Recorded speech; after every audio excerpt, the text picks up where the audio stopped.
Welcome back to Dark Fables. This week's story is Little Red Riding Hood. At some point in history, deep in a dark forest, a young woman was walking along a well-trodden path, as she had traversed this journey many a time in her life, as this was the route to her grandmother's place. She visited her as often as she could, though she didn't have a lot of free time, as she had to help her parents put food on the table. She was known in her village as Little Red Riding Hood, for she wore a hooded cloak that was bright red like fresh blood. Her figure was petite, making her hooded cloak cover her entire image from afar. As she wandered the forest on this occasion, she was being watched by a large wolf. He had grey and black matted fur that was bald in patches where previous battles had taken place and left scars. His teeth were rotten, with bad breath oozing out with every wheeze. The wolf approached the young woman. "Hello there, little girl," said the wolf creepily. "What is a pretty little thing like you doing in such a dark, dangerous place?" "I am off to see my grandmother, and this is the quickest path there," politely replied Red, who promptly inquired, "What is a wolf of your type doing here?" "I am off for an afternoon stroll until dinner time. Say, you wouldn't happen to have any snacks in your basket, would you?" rudely asked the wolf. "Not for a stranger, sorry. I have spent all morning baking these cakes for Granny. I don't have any to spare." The wolf growled gently, trying to intimidate her. "Come on, just one little bite. I am so hungry." "No," snapped Red. "I already told you I don't have any to spare. Hopefully, you can find something else to fill your belly." The wolf knew he wasn't going to eat her treats, so surrendered the conversation. "Sorry. How rude of me. Fair enough. I hope you have a pleasant day at least," said the wolf. "Hope the day treats you well," replied Red kindly. With that, the wolf ran off into the forest, away from Red. She continued on the path as before. After a while, the wolf turned, once he was out of sight, and then started running towards a small cottage that was deep in the forest. He slowly opened the front door, making sure not to make a noise.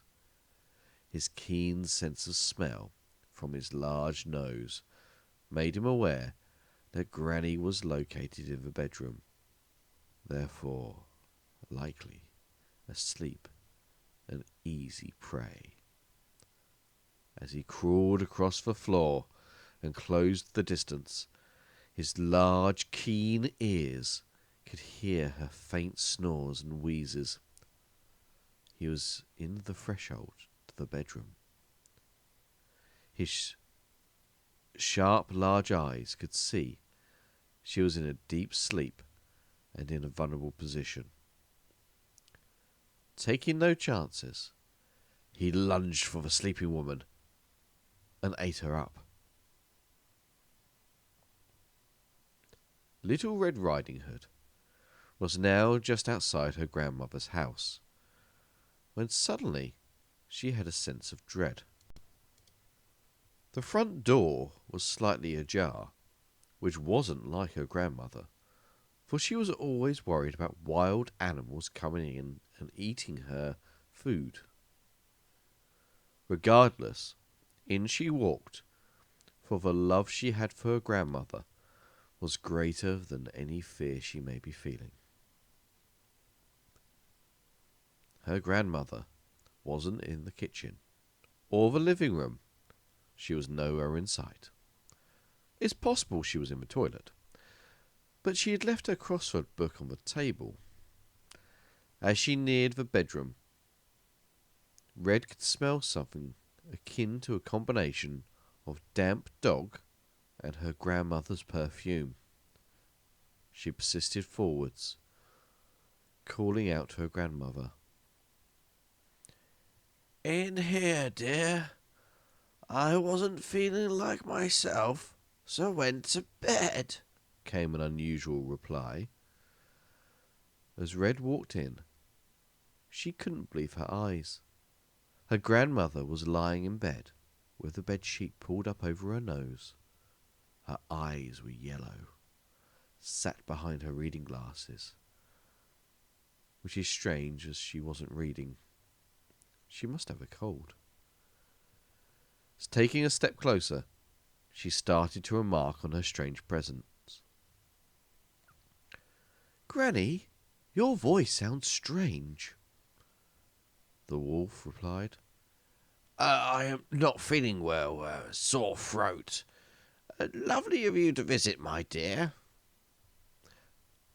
Red moved closer and could see her face in more detail. "Granny, your eyes look rather big and yellow," the wolf replied. "All the better to see you with, my dear." Red could see Granny's ears protruding through her nightcap. "Granny, what big ears you have!" The wolf replied, "All the better to hear you with, my dear." Granny was smiling, baring her rotten yellow teeth. "Granny, what big teeth you have!" The wolf replied, "All the better to eat you with," and then went to lunge at Red.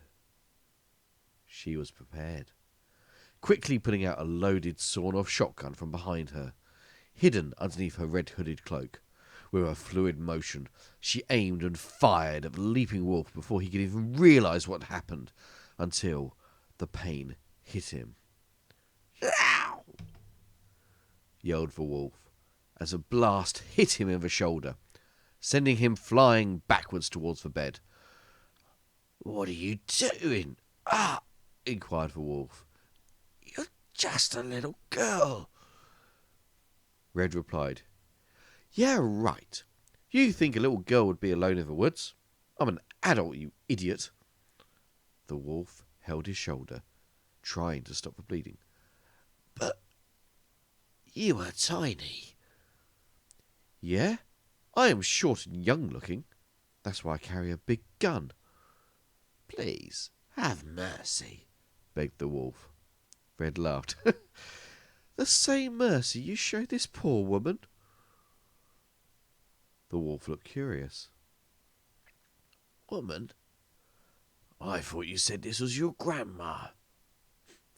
A sly smile appeared over Red's face. "Well, to me she's my granny. To you, she was bait." "Bait?" The realization wafted over the wolf's face. He was not the hunter, but the hunted. "Yes, you carried out my trap perfectly. My granny was long-suffering, and had told me she was ill with only weeks to live. She said she would happily help me defend the village from monsters like you." With that, she opened her basket, producing various knives. She drew one that was designed for skinning animals.